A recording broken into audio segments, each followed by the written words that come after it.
I'm thinking of terrestrial technologies that they can afford, that they can manage, that they can deploy. So I have been, since the 70s, an advocate of fiber optic infrastructure.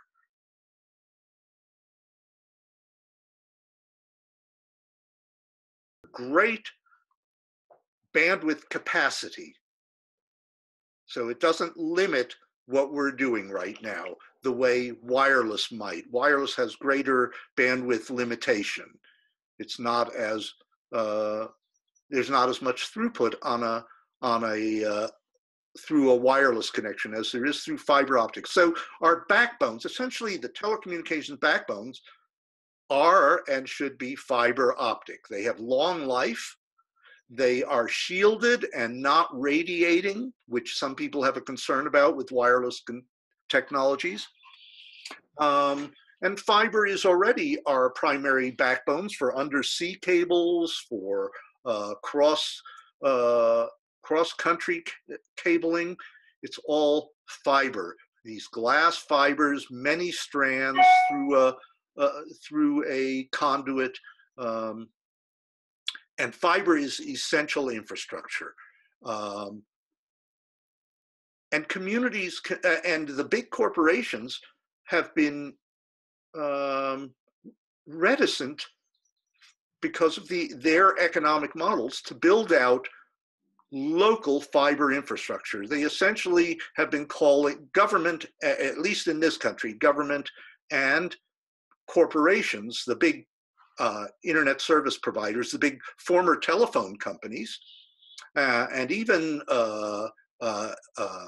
energy utilities who back in the late 90s got very involved in the internet because they owned rights of ways. So gas pipeline companies became partners, and so did railroad companies. Rail line companies and gas pipeline companies became partners with internet companies because they owned the rights of way across the country to lay fiber optics. So here's the thing. Again, I can speak more easily to the US model than to how this plays out in parts of Europe or Latin America or the former Soviet states or China. I mean, it's different in all these places. The International Telecommunications Union in Geneva oversees a lot of this, and countries participate there. And then you have national organizations here in the US, the Federal Communications Commission, a government body that oversees all of this. And then you have in the US states which make, so we have federal policies and regulations and so on.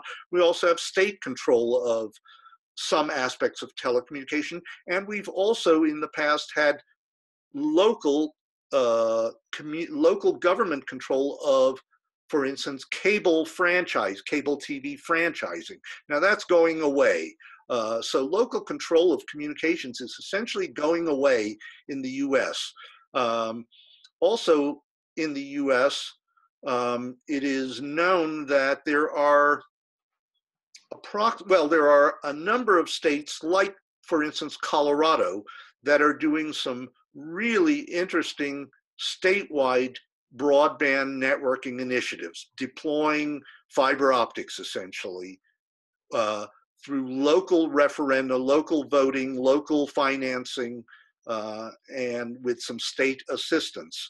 And that took the overturning of some legislature that had been passed more than 10 years previously that said,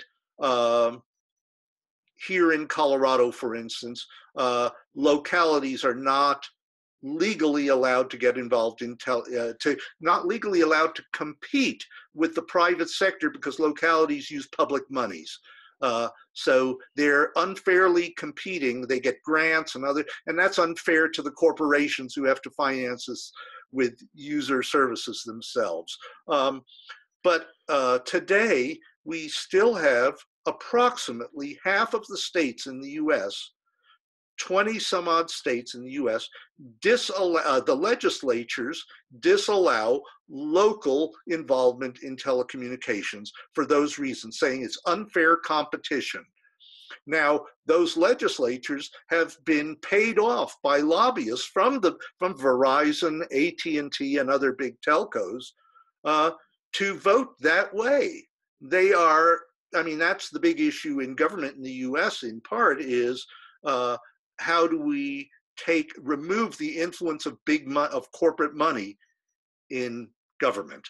So we have states, not New Mexico, not Colorado, but half of the states in the US approximately, that disallow local involvement and local benefit if Verizon or AT&T or CenturyLink or some other company isn't the provider.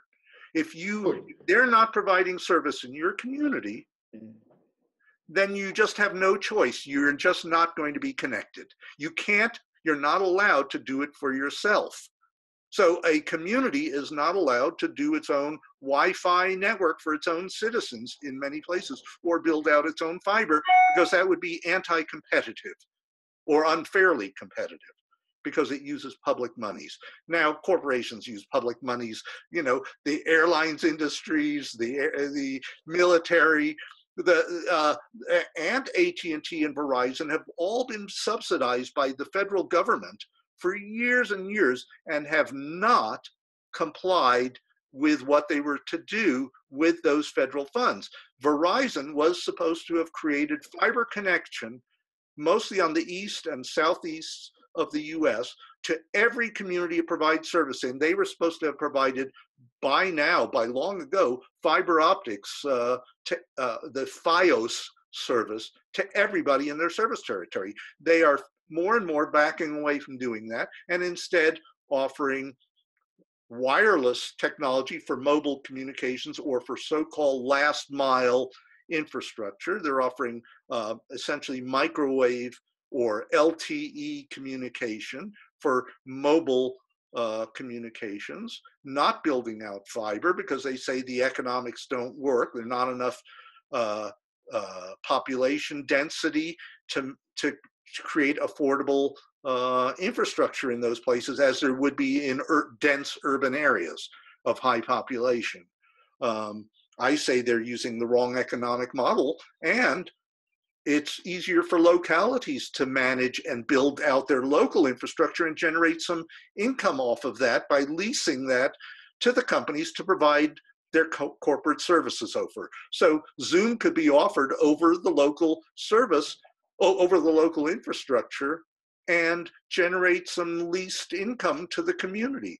Communities right now are getting no income from telecommunication services, and in many places not even allowed to have their own services. And that's why we have a digital divide. And that leads to things like satellite and 5G, so-called, which means that localities do not own satellites. Satellites are owned by big global entities, not even national entities.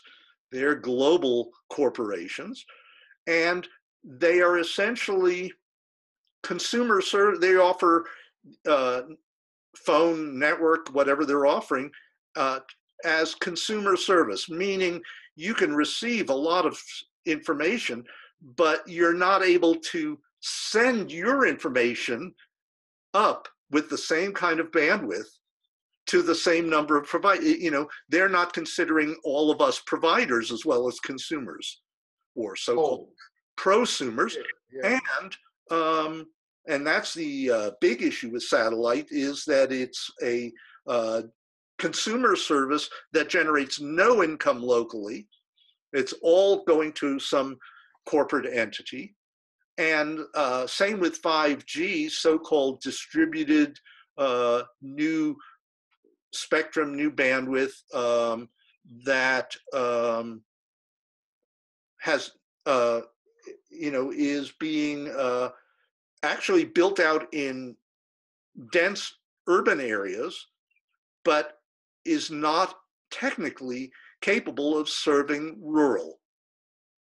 because it requires fiber optic to be, you have to have fiber optics to build that 5G wireless off of.